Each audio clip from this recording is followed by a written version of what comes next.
Faillir.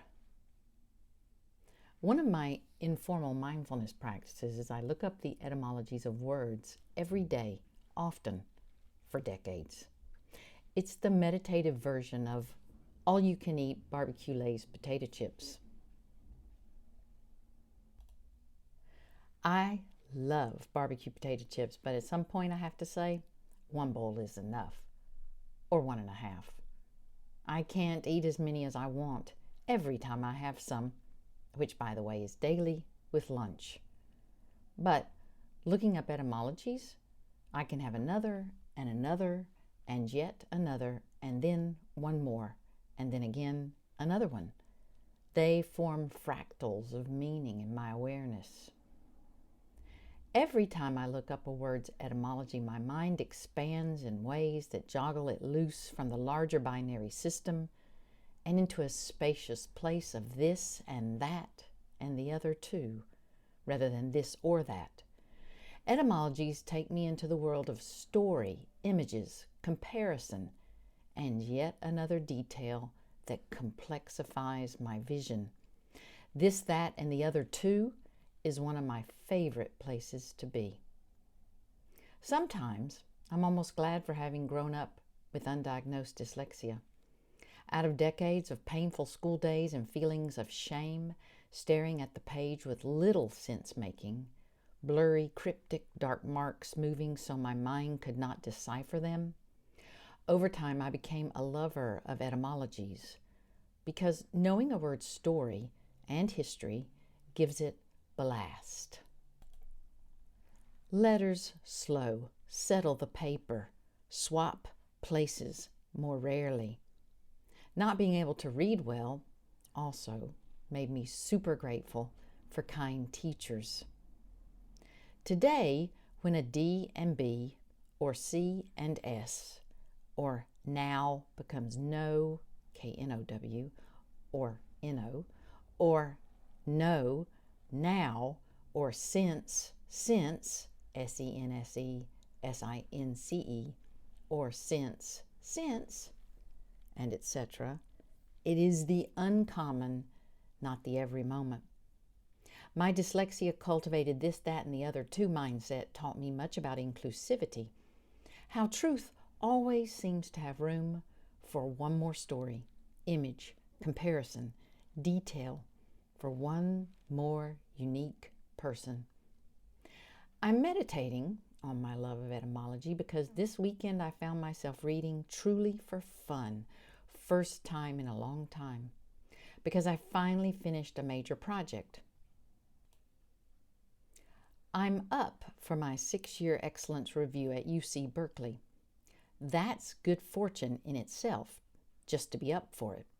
But doing it has felt worse than stressful, even though I am fortunate and have kind colleagues who are supportive and great students. Yet articulating what means most to me, teaching, and for public consumption, is my worst nightmare come alive, 24/7, and for months. A part of me always wants to hide and not be seen, and truly that would not help me apply for a continuing lecturer position in college writing programs.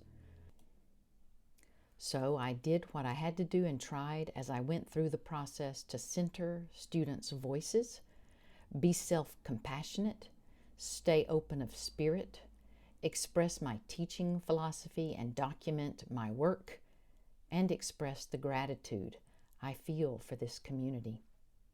Now it's done. I uploaded it to the folder where it goes. I sent it on its way with a brave orison of well wishes and celebrated this weekend in high fashion. I walked in the marsh without the burden of creating a self-statement and evidence file for my review. I bought some raspberry Danish rounds from Rayleigh's.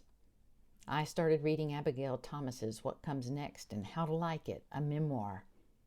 All good choices. Thomas writes in a collage style I love. It's like poetry and the best prose all in one, lyrical, also grounded. She makes scenes we can enter. She's real, and kind, and genre-defying works have always been my jam. They resist the binary too. I won't spoil your experience of this memoir with any plot reveals. I'll only say it's a beautiful and moving work. At one point, Thomas meditates on the word failure, speaking my language. I am trying to convince myself that failure is interesting. I looked the word up in the American Heritage Dictionary to find its earliest incarnation, but it has always been just failure. There's no Indo-European root meaning originally to dare or mercy or hummingbird to make of the whole mess a mysterious poem. I can find no other fossilized remains in the word. Humility comes along with its own dime. That's Thomas, page 35. She sent me searching for failure. It first turns up in the English language in the 1640s, ironically in, quote, a failure of justice in the highest court of justice, end quote. This seems prescient. Failure there means something not occurring and omitting to perform something due or required. I wish we had confined failure to a legal term, an indicator that human rights have not been upheld, because once it entered the binary slipstream of the English vernacular, it seems to have lost its compass for nuance.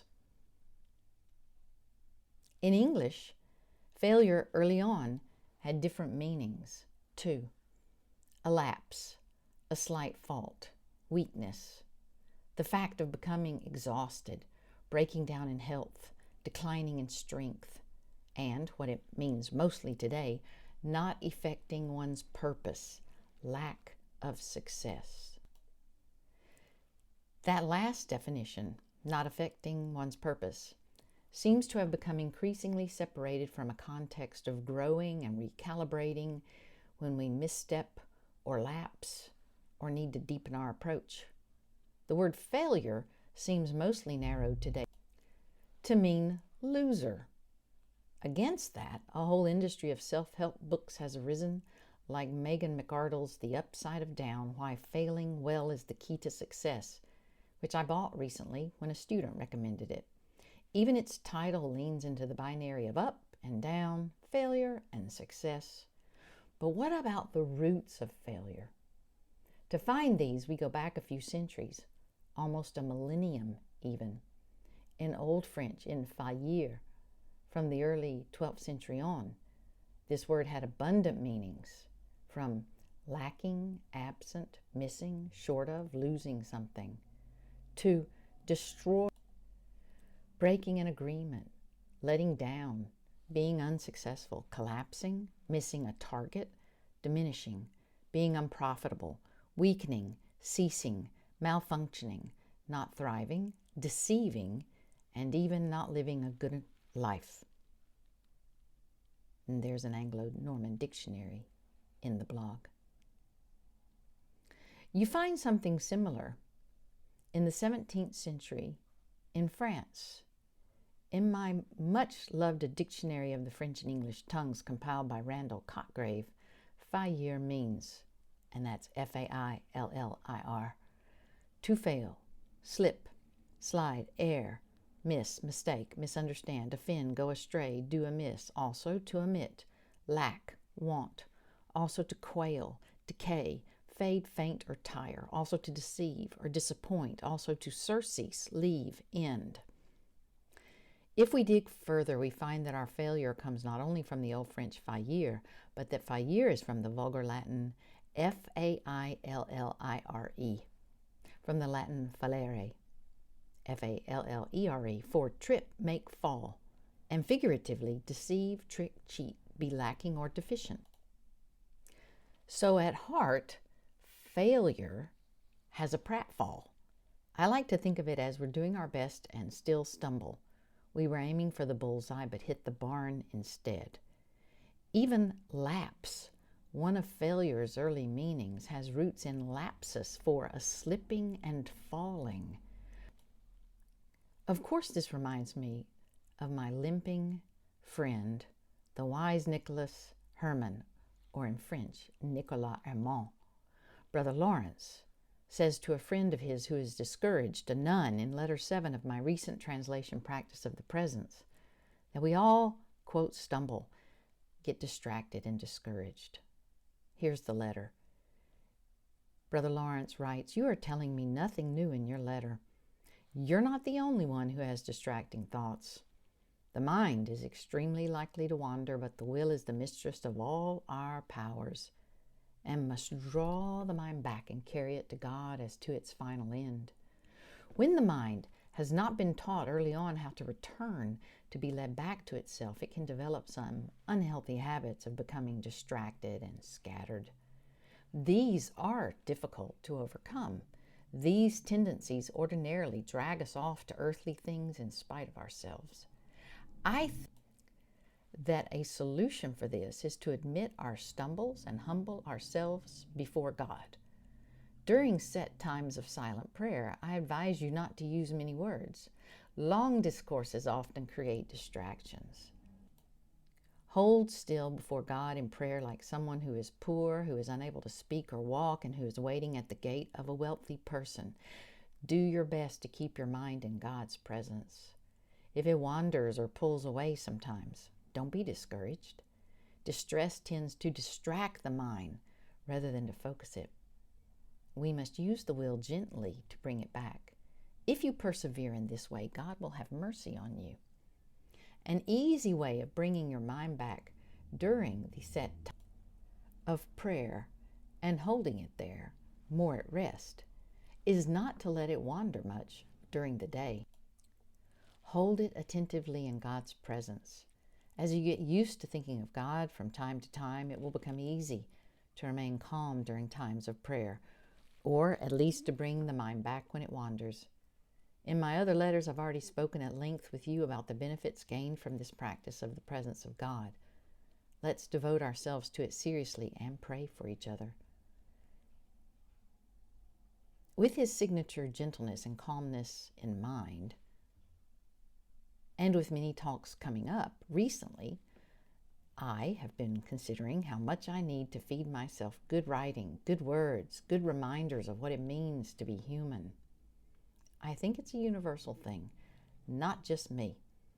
People of all faiths, wisdom traditions, and philosophies find such reminders in their various writings, scriptures, images, sculptures, tapestries, and more. Also, there is what some call secular poetry, literature of all kinds, and words of wisdom found here and there in unexpected places, fresh as dew. Some of us find food in all of these.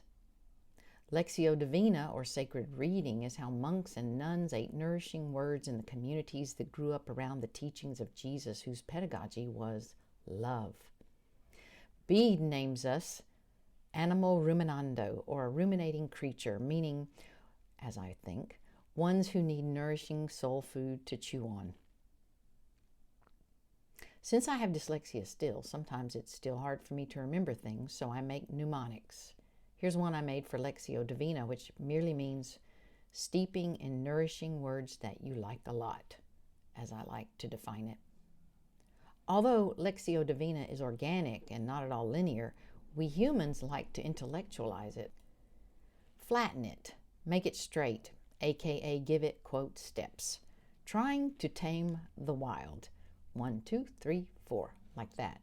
It's been going on since time out of mind. Looking at you, Guy.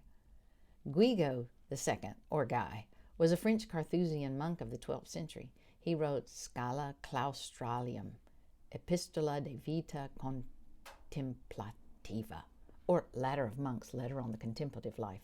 It breaks down contemplation into stages seen below.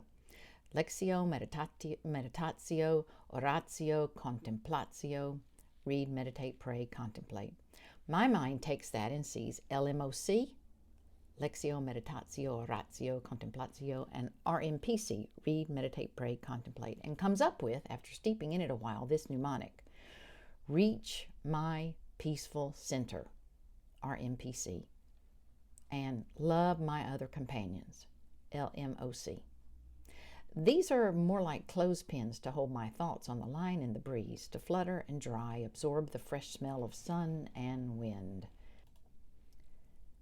and my dyslexic mind chews on their etymologies. Lectio has in it legere, collect, gather up, pick out.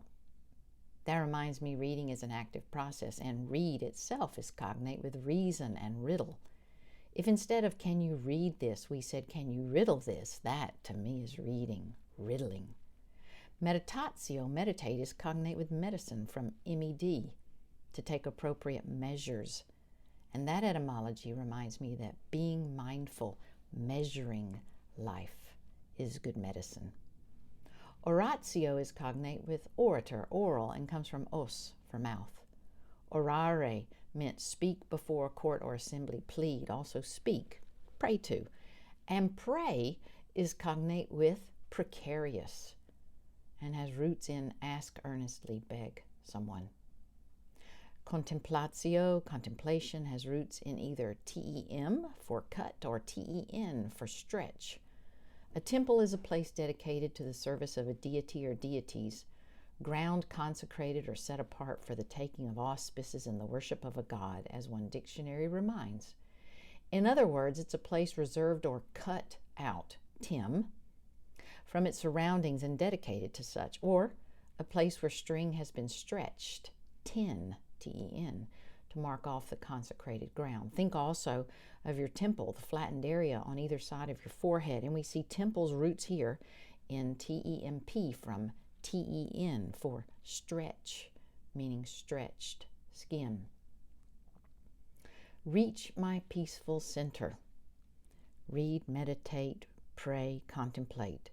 Love my other companions.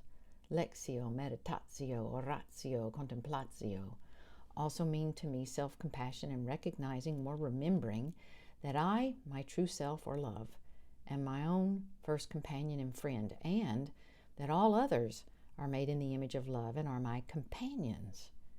Where etymologically I'm reminded that companion means someone or those with whom I break bread. Com for with, and pan, pan for bread. Often we seem to feel a failure in contemplation, perhaps because our definition of failure needs a reboot, and also perhaps because we haven't fed our minds something nourishing first. Yes, you can do contemplation with a Mary Oliver poem as one example of many. Whatever you find gives your life meaning, whether that is scripture, literature of all sorts, or a gem you found in a friend's story. Also, whenever scriptures are concerned, it seems that steeping in them would also involve at some point reading them through all the way several times to get one's own gist of what they are about, and to do so firsthand, studying them with diverse commentaries that dig into history, linguistics, and culture. In the same way, reading all of Mary Oliver's prose and poetry really helps a person more appreciate just one poem of hers that you might be meditating on repeatedly. It also seems that if such a study of whatever material I have picked out for the steeping, that is Lectio Divina, doesn't have its core meaning as love, then I should really move on to some other passage or work that does, for meaningful, active, nourishing engagement. The experience of all deep reading or listening, meditation or reflecting on it, oratio or opening of the heart there, and contemplation or entering the silence makes us like our creature friends, the cows, where juicy green words about the mystery of love are chewed until they become our very own milk that feeds the marrow of our own days, growing our self-compassion and active love for others too. It's not hard. We just need an intention to. Hunger, a few good words, and to chew. Learn to rest. Let go.